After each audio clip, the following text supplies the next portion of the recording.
এই তো মাংসটা ম্যারিনেট করে রেখেছিলাম প্রায় 2-3 ঘন্টার মতো। এখানে আমি উপর দিয়ে প্রথমে তেলটা দিয়ে দিয়েছি, এরপরে এখন এক এক করে টপিংগুলো দিয়ে দিব।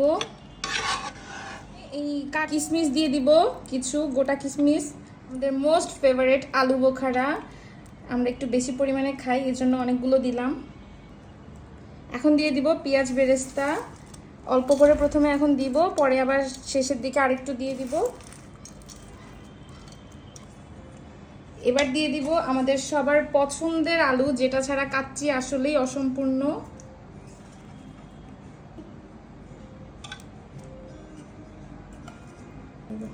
দিব চাল, রাইসটা দিয়ে দিব। এখানে আমি বাসমতি রাইস ইউজ করছি। এখন রাইসটা একটু ছড়িয়ে দিচ্ছি যাতে সম্পূর্ণ জায়গায় তাপটা লাগে।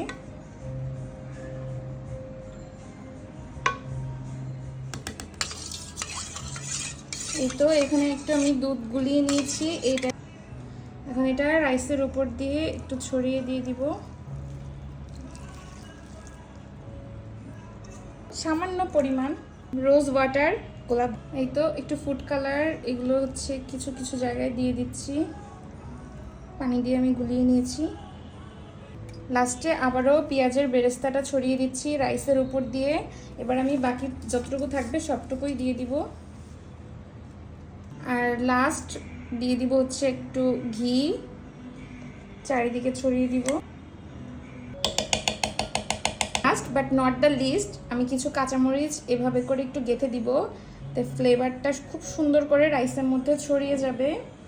এই তো ডান আমার কাচ্চির জন্য প্রিপারেশন। এখন এটাকে আমি চুলায় বসিয়ে দিব। আটাটা গুলিয়ে নিচ্ছি। এখন আমি এই ঢাকনাটাকে আটা দিয়ে একবারে পুরো সিল করে দিব যাতে একদম তাপটা না বের হয়। বিসমিল্লাহ, এটা পুরো সিল করে কভার করা হয়ে গিয়েছে। এখন জাস্ট এখানে যে ছোট্ট হোলটা থাকে এটাকে আমি এখন কভার করে দিব। এই তো ডান।